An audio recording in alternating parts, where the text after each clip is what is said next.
Asha in the ashes, pages torn apart. Mother's words like weapons cutting through my heart. You left me here to wonder, left me here to wait, while you chase tomorrow through the starlit gate. La da da, oh, la da da. Tell me why you chose the sky over holding me tonight. Tell me how you justify leaving Earth for endless flight. Seeds you planted in the ground, still growing while you're not around. Daughters searching faith unfound. Oh, the space between us now. Seeds will grow despite somehow. Pages, scattered thoughts, your journal speaks what you couldn't say when I was just 3. Chosen family raised me, blood family dreams, split between 2 worlds, and nothing's what it seems.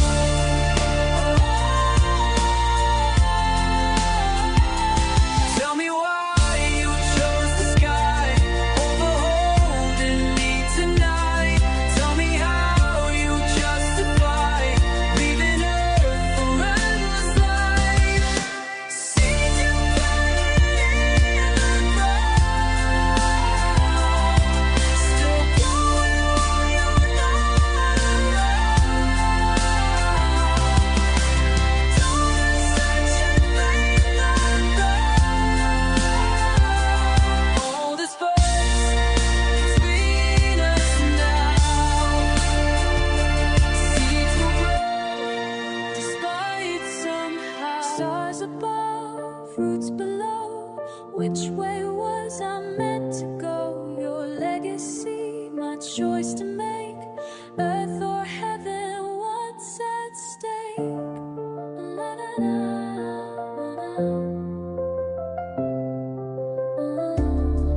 la da da, oh. Seeds you planted in the ground, still growing while you're not around. Daughters searching faith unfound. Oh, the space between us now. Seeds will grow despite somehow. Seeds will grow, seeds will grow despite somehow. Asha in the ashes, learning how to rise. From the islands where the sun meets the sea, Jason's the voice we all wanna be. Interviewing creators, making comics come alive. With every story, he helps us thrive. Jason from Hawaii, diving in deep, unveiling the stories that we wanna keep. From creators to heroes, he's got the scoop on the comics for fun and profit loops. So tune in. Aloha, it's Jason from Hawaii. Welcome to a very special edition of the Comics for Fun and Profit podcast. In this episode, I will be interviewing New York Times best-selling graphic novelist Eisner, Bram Stoker, and Hugo winner and lecturer Damien Duffy. He is here to promote the graphic adaptation of Octavia E. Butler's Parable of Talents from Abram Comics Art. Now, this Nebula Award-winning science fiction novel was published back in 1998. I hope I got that correct. Yep. Now, it is a sequel to her other book, The Parable of the Sower. Now, both these original graphic novels, Parable of the Sower and Parable of the Talents, are novel adaptations are out in stores right now. Damien, welcome to the Comics for Fun and Profit podcast. How are you doing today? I'm doing okay. Thank you for having me. I'm excited to be here and happy to be able to talk about the book. Yes, thank you very much. Okay, where can listeners follow you on social media? I have accounts on Facebook, Instagram, and Blue Sky. I will say I'm not super active on any of them, and some Yeah, of that's a result of adapting these books, just because yes. real life events have mirrored so closely the dystopian events of the books. I kind of backed away from social media and just uh the nonstop barrage of like the news and world events and stuff. I I don't. But I am on there, and Mhm. people can find me, Okay. contact me through there for sure. Um, yes, I know.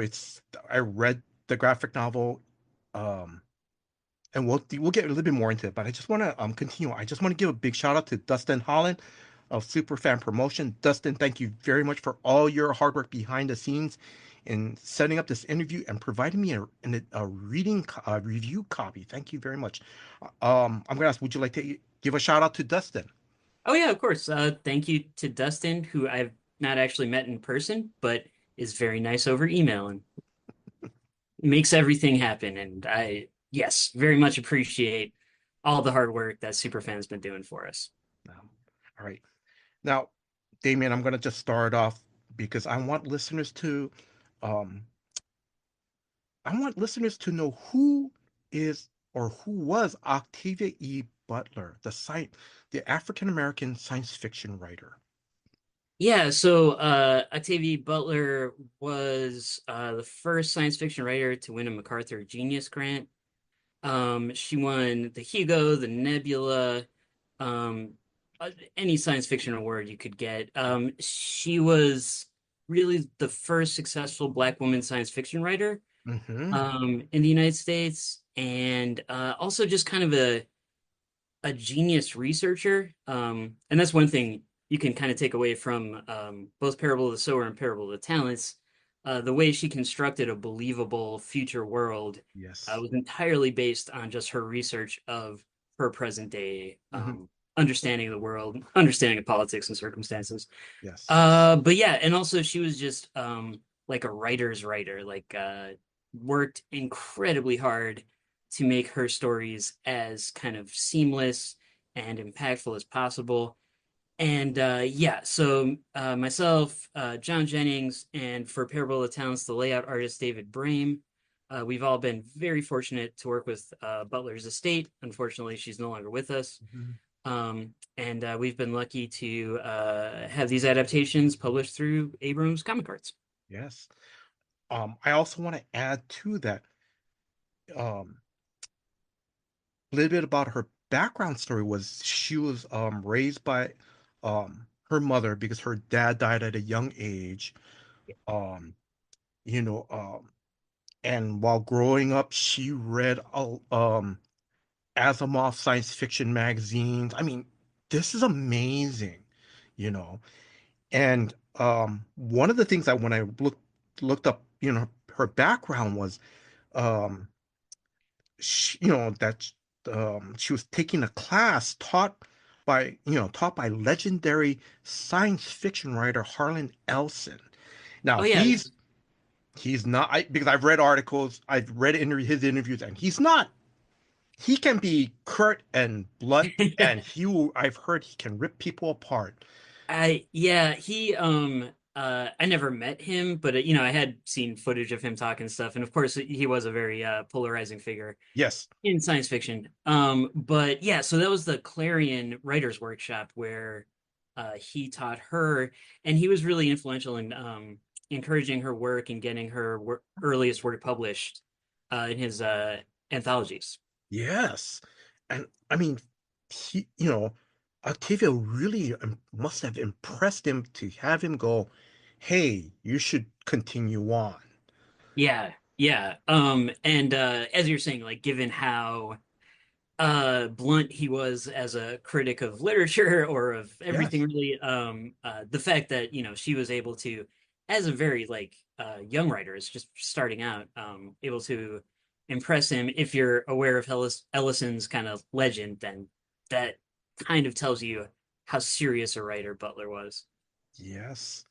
And also too, because I know um she sold him one of her short stories, Childfinder, um, back in the 70s. It was supposed to have been part of his, like you mentioned, one of his anthologies that never saw published in the 70s. But her short story, Childfinder, as I mentioned, has appeared in the anthology Unexpected Stories that was published in 2014. And this story was finally published, in 2024 in The Last Dangerous Visions. It was his third volume where you know, he died back in, I think, in 2019. He was editing it, but then he was editing in this anthology back in the 70s and was finally edited by J. Michael Straczynski, finally, and was released in 2024. Um, as you mentioned, Octavia won some amazing, incredible awards. um, she was also inducted in the Science Fiction Hall of Fame. I've also, and I can't remember, but there's I think one of the either the Mars probes or one of those probes for Mars, NASA named a landing spot for her in honor That's of right. her. Yeah, That's yeah. amazing. Yeah, I she was hugely influential also. And I think this was she had written about this being one of her goals. She's been influential in sort of inspiring like whole new generations of black writers, of women writers, of writers of Yes. color. Just people her many achievements really inspired like so many talented people to persevere with their own journey in becoming a writer, myself included. Even though I'm a white guy, Hmm. I was definitely inspired in my kind of early undergrad days of creative writing. That was when I first read her work, and I read Kindred, which was the first graphic novel John Yes. and I Hmm. adapted. So yeah, so it's been and continues to be just like uh humbling and just amazing that I get to be to a certain extent an ambassador of her legacy. Yes. Hmm. Um and yeah, so that is probably one of the most joyful aspects of adapting the work is Hmm. just this ability to help carry on and to help new readers come to her work, or Yes. previous readers sort of revisit it through a new lens. So yeah, the all of us on the creative team have never taken that for granted, and we're so appreciative we've been able to help uphold her legacy in this way. Yes. Now I'm going to start off because as listeners, as I mentioned, Parable of the Sower is the first book in this in her two book series. That's either called I think the Parable series, or sometimes it's called the Earth Seed Satters. Yeah, If I sometimes I remember think it is they're grouped together as Earthseed, yeah. correctly. Um and so a thing I always want to point out is even if you haven't read Parable of the Sower, she was so talented. She was able to write two novels that worked very well as a duology, I suppose, Yes. but also function really well on their own. Yes. So, like, if you haven't read the first one, you can still come into the second one, and it's not like there's a ton you need to know. Hmm. There's satisfying reading experiences in and of themselves as well, which Yes. is just one more thing I admire about how she wrote these books. Yes. And no, and I agree because um I'm just gonna say thank God I kind of looked her up, did some research, and I was like, oh, she wrote, there was a part one to this story, but Parable of the Talents, when I read it, yeah, I didn't have to go, okay, wait, who is this? No, it's just it it can be a standalone story. Yes. But I think Yeah. if you read both of the books, it'd be it could be a little bit more enriching to understand, like, to see the huge complete story, you know. Yeah, definitely. Yeah. One way I always put it is so one of the main character of both books is Lauren Olamina, and Parable of the Sower is a story of kind of the end of her childhood, Mm-hmm. and then Parable of the Talents is the story of her adulthood. Um, and Parable of Talents is kind of more than that because there's multiple narrators. Parable of Sower is much more focused on just Olamina, Hmm. but it really is just like these two sort of halves of the character's life. Okay, all right. So um, since you talked about the Parable of the Sower is like so like sort of part of the her ending of her child and so forth. Can I ask you, can you explain a little bit more about what that story was about? Was it Yeah. like, So the reason it gets the two stories together, sometimes packaged as Earthseed, is that it's the story Lauren's story is the founding of a religion called Earthseed. hmm And so the parable of the sower is her as it begins with her as a teenager. She lives in a gated community in this dystopian 2020s United States. She hmm lives in Southern California, fictional town called Robledo. And there is just huge income inequality, climate catastrophe, yes. defunding of public education, hmm all these like wild science fiction things. Sorry, Yeah. that's an uncomfortable laugh. No, no, But it's okay. Yeah. yeah, so Parable Sower tells the story of her eventually leaving her gated community, traveling across California, and along the way meeting people who she begins to kind of recruit to this Earthseed religion hmm while dealing with she has what's known as hyperempathy syndrome, which is she, because of a kind of chemical imbalance caused by a drug that her mom took while she was pregnant, Lauren feels whatever she sees somebody else feel. Um, Yeah. and it's one of the most science fictional, I think, elements of both books, but also it it's explained in a way that's very realistic, Yes. because it's just like sort of a pharmacological mishap. Yeah. Anyway, but so yeah, so Parable of Sower is very much just kind of this uh, travel story. It kind of follows, to a certain extent, some sort of like prophet stories from religion, whether it's Moses or hmm Jesus, trekking across a desert. hmm So it's kind of a science fictional modern version of that, hmm but it's also just talking about. Uh, it's told through Lauren's journals, and it explains how she came to this understanding of the belief system called Earthseed, which the main tenet is that all that you touch, you change. All Yes. that you change changes you. The hmm only lasting truth is change. God is change. hmm And it refers to God as change not as like an anthropomorphized deity like hmm Thor, God of Thunder, but just the idea of change as a force throughout nature and like the universe and hmm life and everything. And so built around that sort of core, she kind of comes to this idea that uh, members of Earthseed are working towards a future where people can travel to other planets and other galaxies Yes. and colonize new worlds. hmm And in part, it's just to have a goal to work towards. I mean, she actually does think people need to move to other worlds so the human race continues. Yes. But it's also such a difficult goal, especially for like all of her followers, especially in the early going, are people from like low socioeconomic status with hmm like no resources. But her point is having that what Lauren and also Butler would call a positive obsession is a hmm way to in the meantime, like working towards that goal, you make a lot of Yes. other sort of beneficial things happen. hmm So that's the overall religion of Earthseed, and then Parable of the Talents is very much the story of how she finds herself as the leader of a community and a hmm religion. That community is disrupted in some horrible ways, Yes.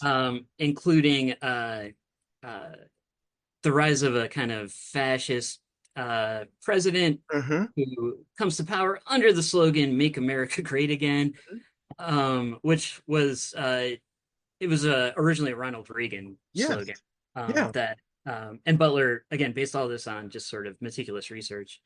Um, but yeah, so anyway, so it's about Lauren sort of surviving in this increasingly hostile world and finding ways to help those around her while moving her notion of Earthseed forward. Before we start talking a little bit more about Parable of the Talents, in the back matter of, Parable of the Talents graphic novel, you mentioned that when the first time you quote, the first time I read Parable of the Sower, it scared me so much I had to put it down maybe a third of the way through. You've mentioned there was climate change in the first, they talked about climate change, socioeconomic, issues and so forth. What scared you about reading that first novel? Um, so I have two kids. I think when I first read or I'm sorry, Parable of Sower, I think it was just my son was born. I don't think my daughter was born yet. But it's a book very much about of the future and the very near future. Yeah. Like Butler wrote it, she said, as a warning about the future. And if this goes on, type of science fiction story, if we keep acting in this way, these problems will become so much worse in 30 years. Mm-hmm. And having a kid really sort of makes you think about that in a much more visceral way, I think, than if I had read it before having children. Mm-hmm. Of course, I can't say for sure. But I do think that was like part of the fear was just like, what future are we building for the next generation? Like you feel that in a different way, being a parent. Mm-hmm. But also like the future that Butler portrays in these two novels, a lot's been made about her sort of being like a prophet almost because it's so close to what is actually happening Yes. currently. Mm-hmm. But it's more that, as I said, like she just researched like how the world was and like looked Yes. at and just logically projected for what could happen. Mm-hmm. And the fact that she was so able to do that and to like get so many things right is terrifying because like okay so we're this predictable but we couldn't do anything to avoid getting to a point that's like that. Yes. So I think there's some kind of sadness or darkness in that scared me the first time reading it.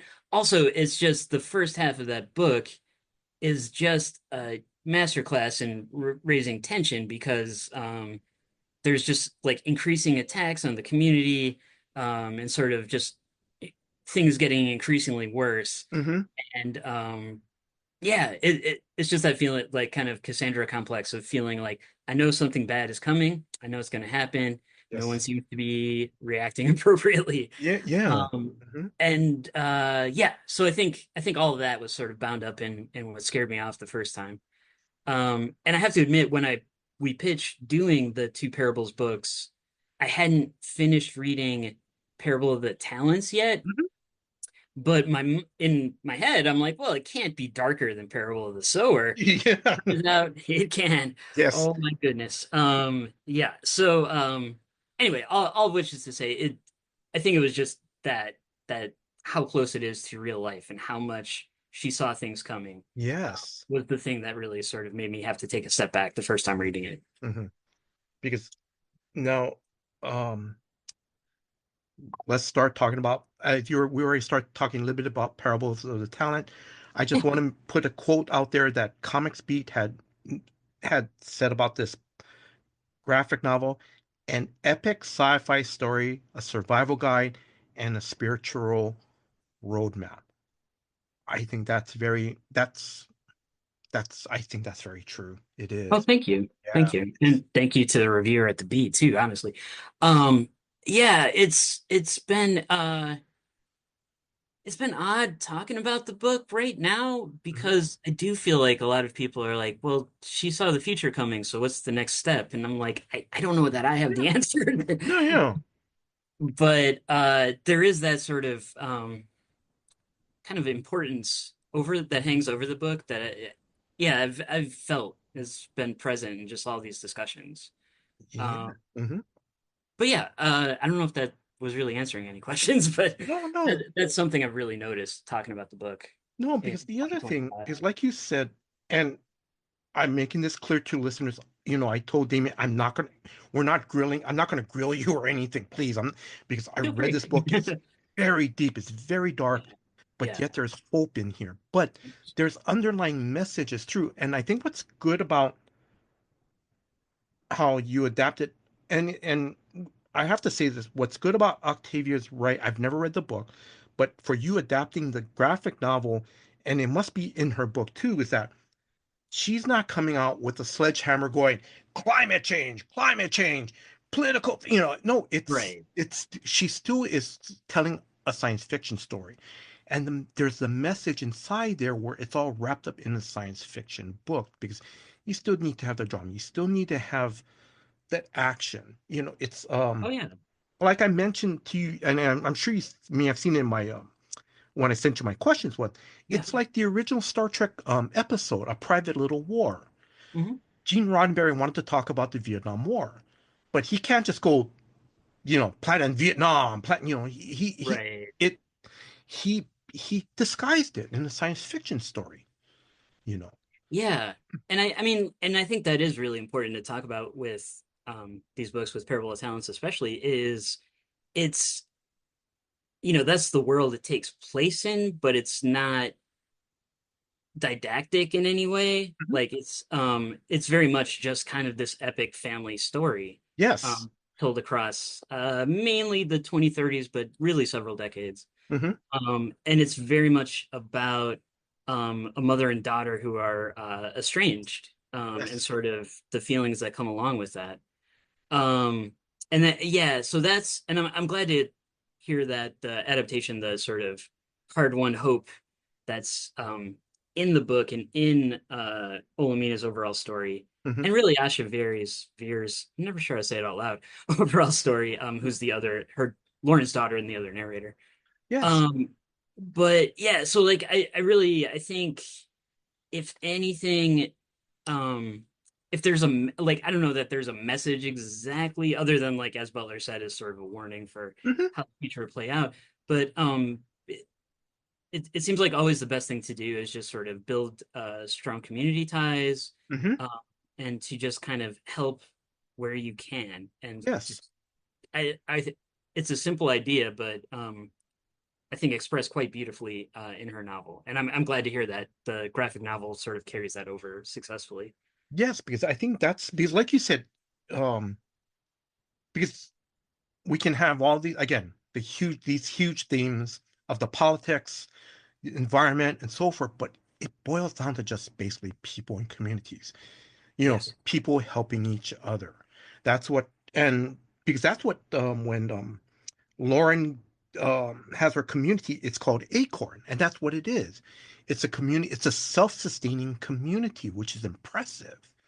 You know. Yeah. Yeah. It's interesting. Butler wrote about having trouble writing the novel Parable of Talents because she didn't want to upset the community that Olamina had built. Like it was Hmm. such a nice little community. But of course, drama requires things to happen, but Yeah. also an honest portrayal of the sort of dangers of authoritarianism and Yes. future politics, Hmm. that is a real thing. Hmm. But yeah, no, it does a good job also of showing how that community functions and functions like well, Yes.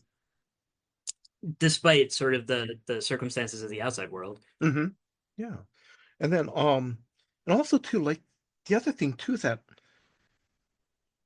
also too because it's again the huger themes are on the larger scale.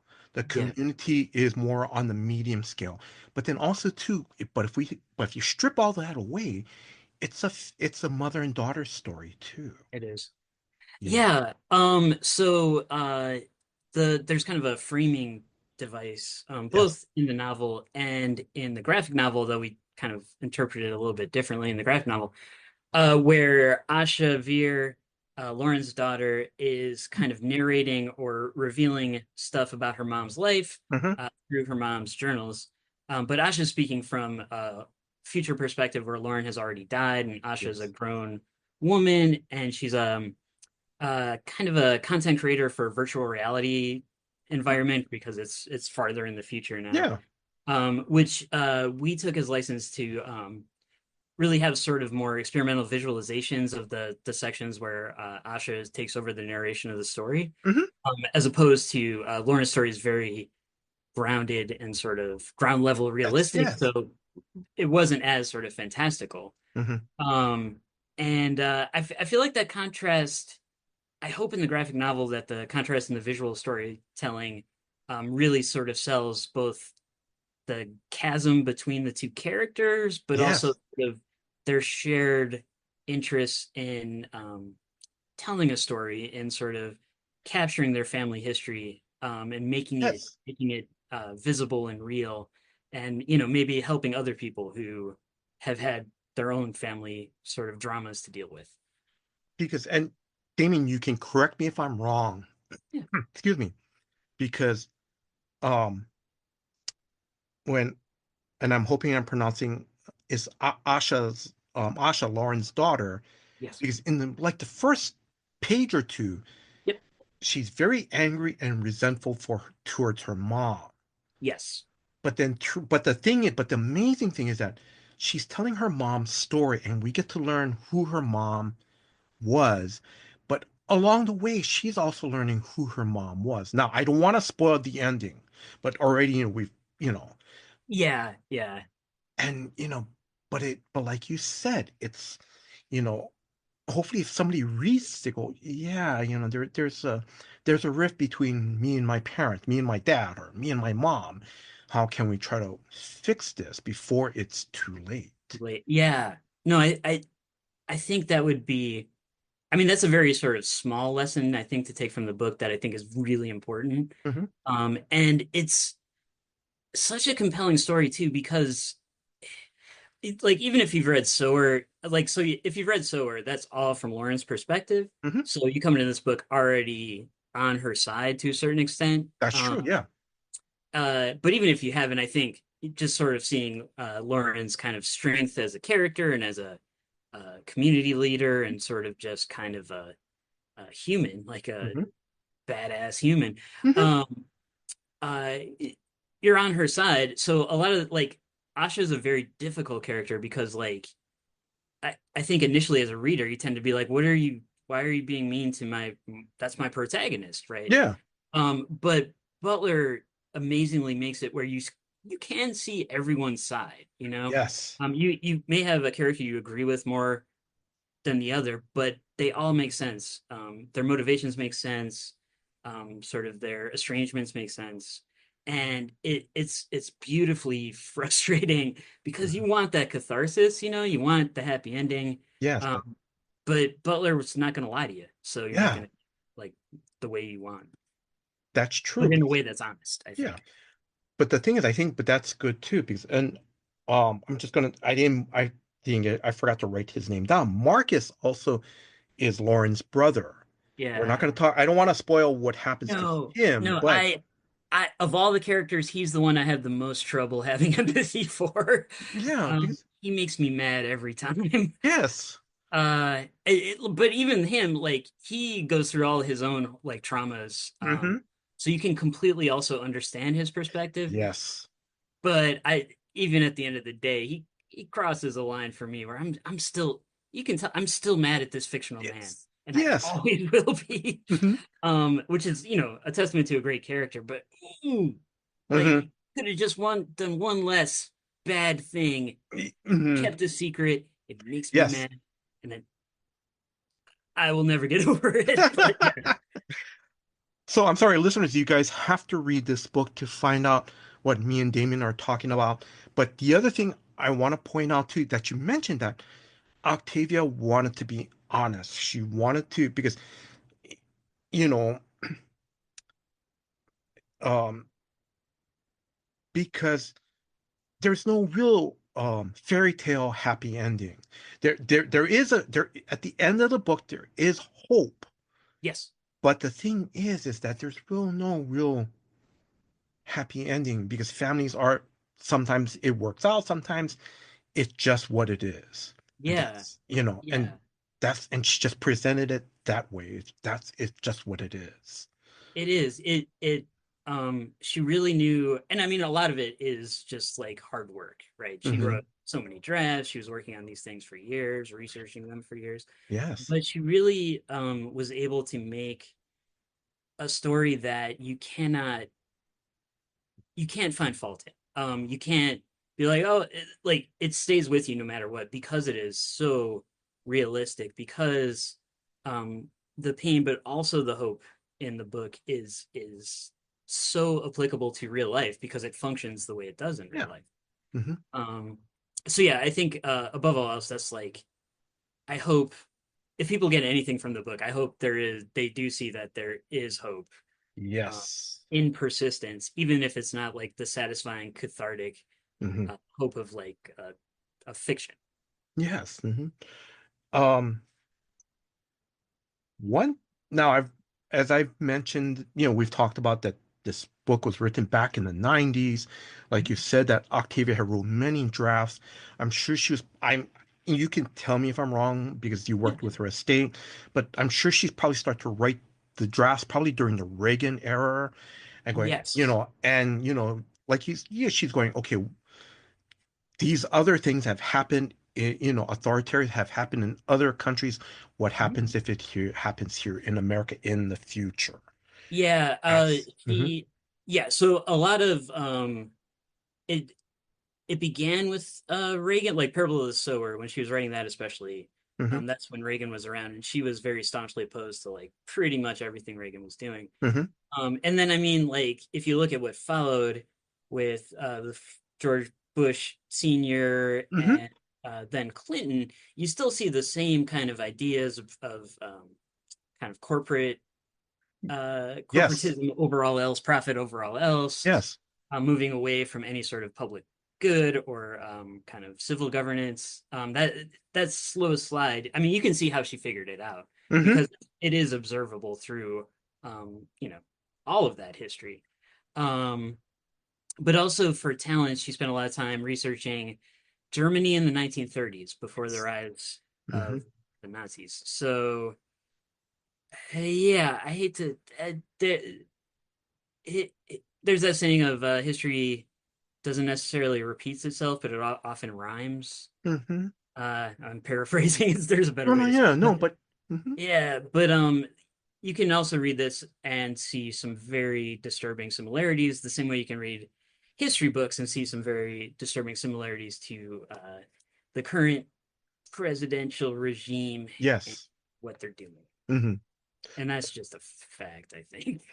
No, yeah. I think the other thing I want to mention, um, because I know you mentioned in the back matter, sorry, that Yeah. like in the quotes, he said politics in the novel echoed real life politics. That you guys didn't change too much from the book. You guys didn't. This is how it was in the book, right?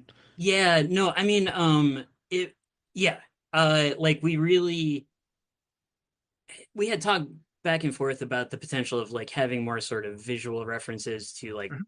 current real life Yeah, politics, like having people wear more people wearing like red hats with stuff yeah, on them. yeah. No, yeah, But we decided like that's kind of it's not worth doing that. yes, Like that I felt like, and John felt like moved a little too closer to more a more didactic kind of thing, which Butler had done such a good job of avoiding. hmm Um, and also like I think it does it's a mistake to talk about like Trump as the end all be all of hmm authoritarianism or yes, fascist ideology. It's just symptomatic of it.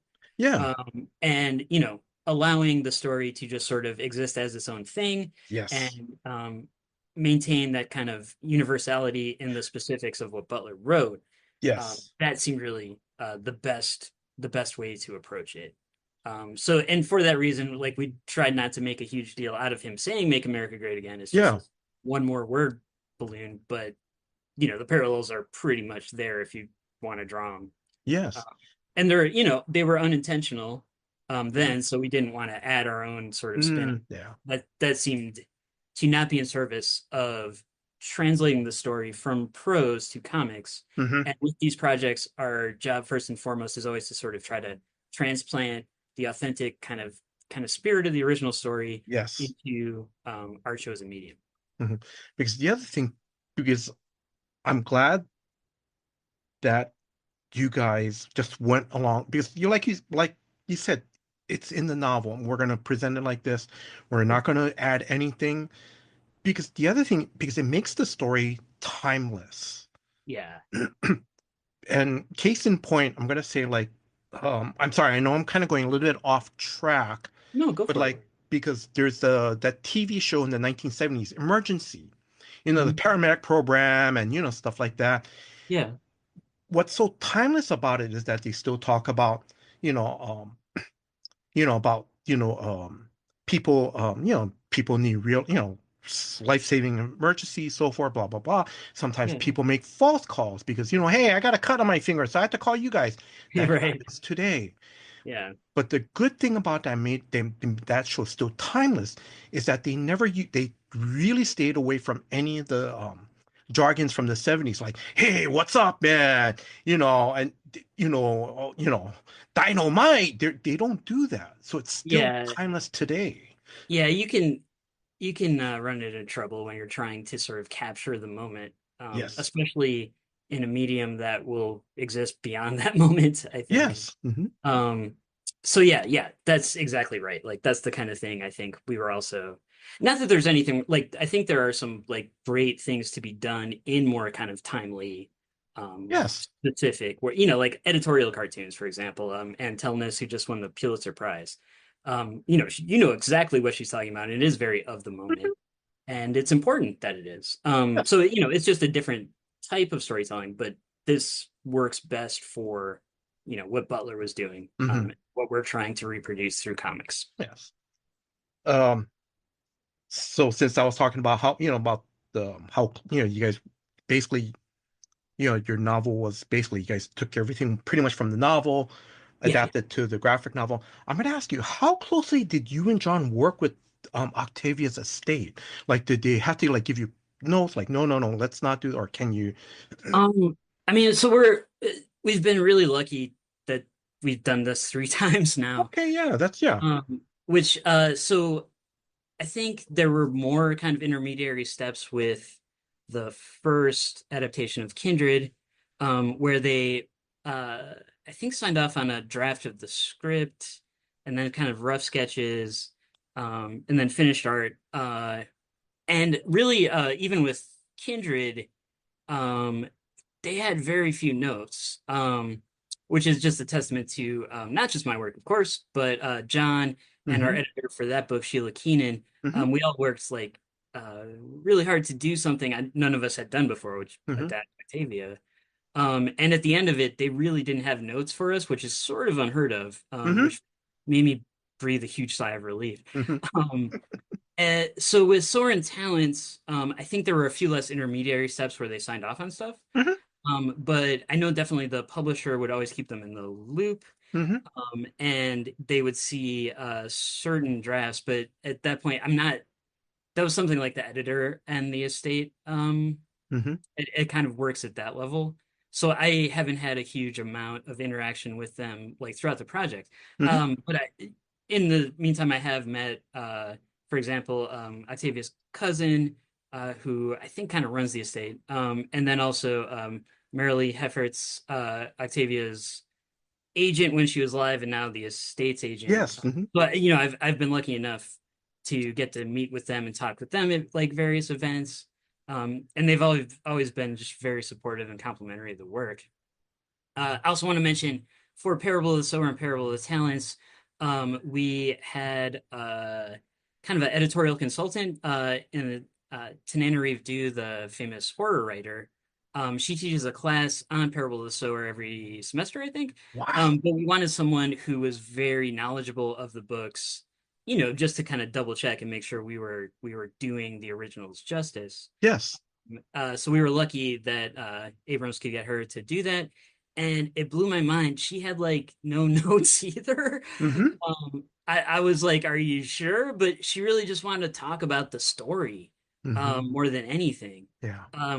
So like when it got to that point too, and she was just like, yeah, no, this is exactly right. Cause like she was comparing Asha to like the kids of civil rights leaders like Malcolm X or Mm-hmm. Martin King, and like, yeah, this is the relationship you would, she was just, so we ended up just kind of geeking out about the story in a way. Oh Which was yeah. awesome.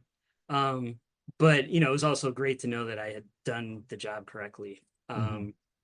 So yeah, so in terms of actually working with the estate, not a ton of back and forth, Hmm. but times we have, they've just been amazingly supportive, and I'm so glad they've been happy with the work and that we've gotten to continue. Um, so I'm going to slowly wrap things up. Now, after you read both books and have adapted them into original graphic novels, like you said, you've got, people, you've got literally the thumbs ups from, Octavia's estate and so forth. I, in your opinion, what did you get out of these two stories? What was the oh thing boy. that you loved, or, or that Yeah. touched you, or? Um, it's it's been such an odd experience to tell you the truth. No. Hmm. And especially with the parables, because I actually finished the script for Talents, because I started writing it right after we finished Sower.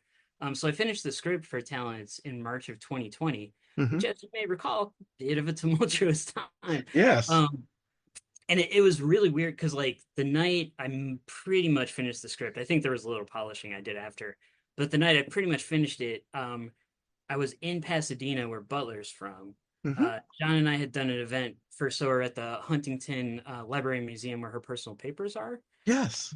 And then I've been lucky enough to see a performance of the Parable of the Sower opera, which is it's a musical. Opera is a weird word for it because it's mostly kind of folk music. But anyway, Hmm. it's a Toshi Regan. Her and her late mom had begun putting this together, and has since been traveling.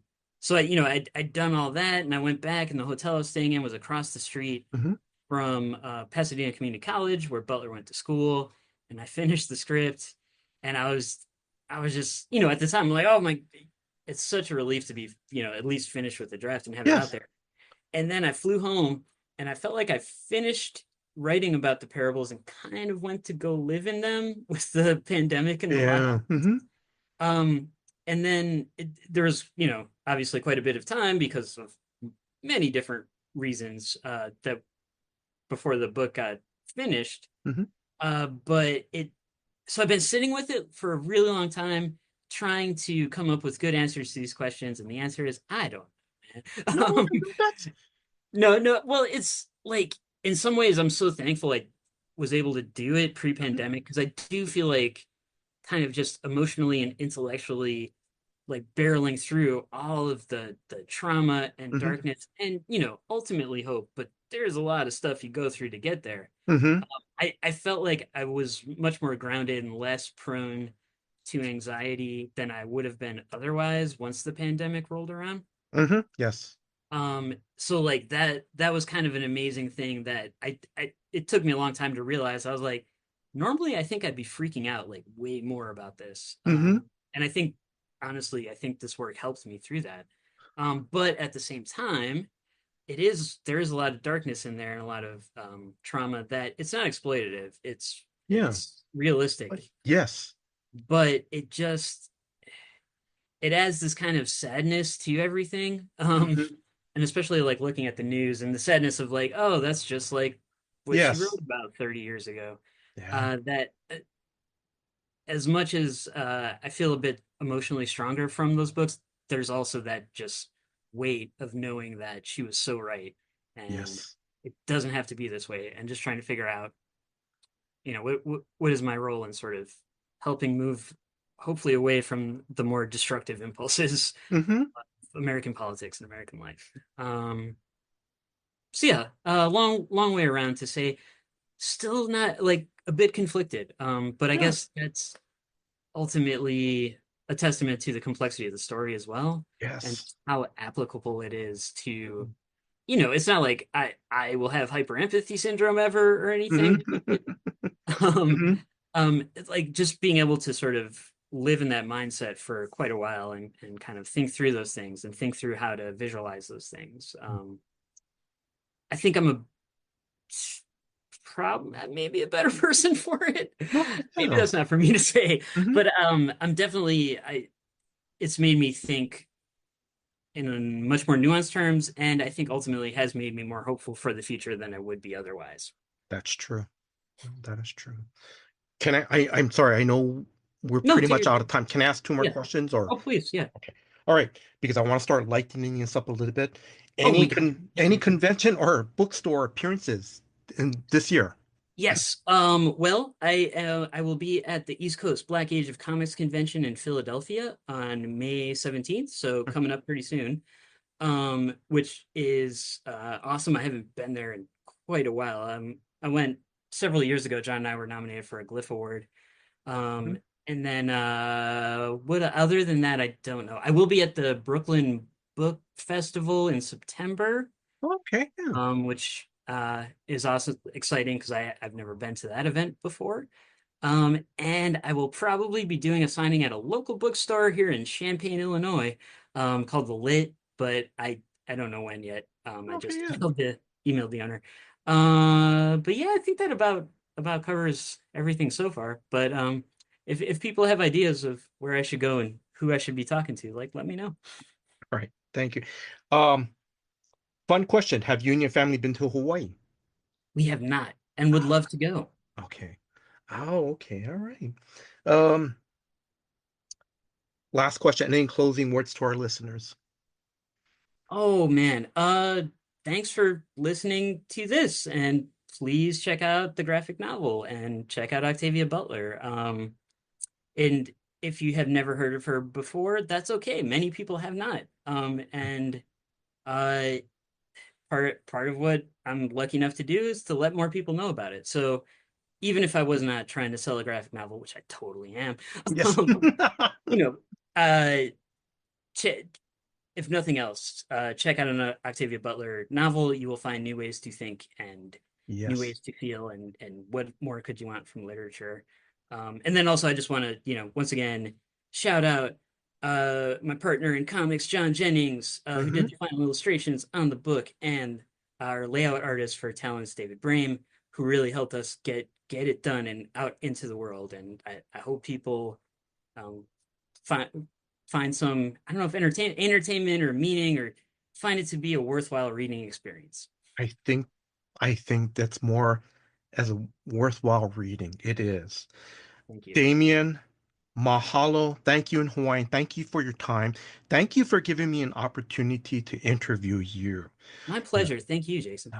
I want to, and I want to thank you for adapting the Parable series, especially, Parable of the Talents, into a graphic novel because, listeners, when I was doing some research about Parables of the Talent, because because as we talked a little bit, there's a little bit of religion tie into this because Parable of the Talents is Matthew from the book of Matthew, chapter 25, from verses 14 to 30, and that's literally the last page or the last page in the story Yep. that they show. And Damien, you know, John and David, you guys are are fulfilling that verse. You guys are sharing Octavia's stories to new generation. And again, like you said, you're ambassadors to keeping her legacy alive. Because, you know, it's so I just want to say thank you very much for doing Thank this. you. Thank you. That means a lot. Thank you so much. Oh, thank you. I want to give a big mahalo to Dustin. Dustin, thank you very much for setting up this interview and for the review copy. Now, if you are a new comic book reader or a lifelong comic book reader who loves very thought-provoking science fiction stories, please check out Parable of the Talents. You know, Again, I have to mention me and Damon have mentioned that this story was written back in the 90s. The the thing about it too is that this story is more relevant today.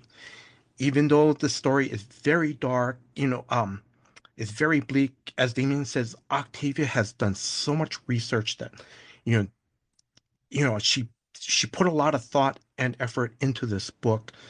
Um, but also too, it's not only just about, how history repeats itself or how dark things can be.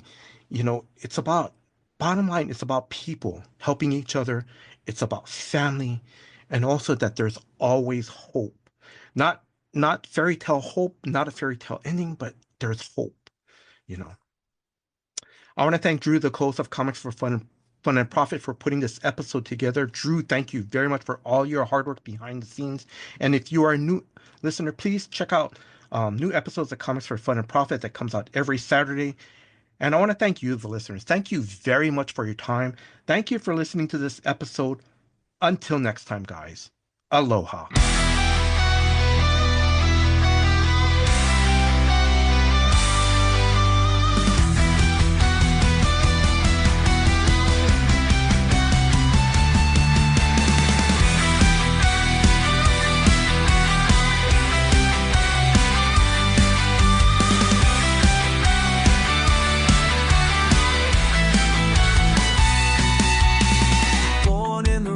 Of a broken land, torn from her arms by a righteous hand. I never knew the warmth she gave, only echoes in the stories save. Mother or a myth, I can't decide.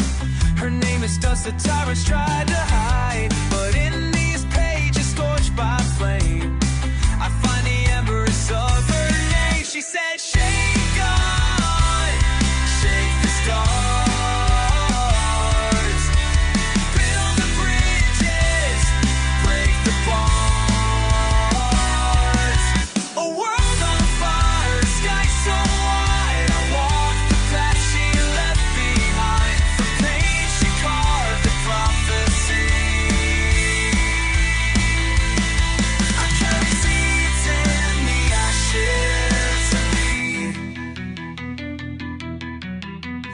Took my child in the name of faith, preach salvation through fear and hate.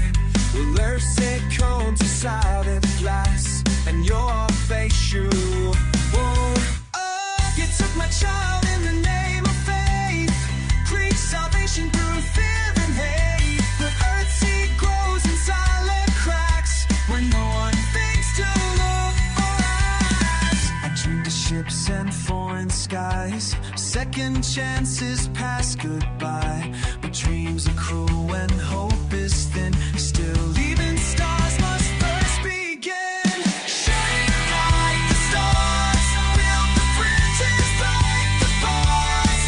A world on fire, sky so wide. We walk the path from either side, divided by the years and grief. Still, so it seems, in the ashes of belief.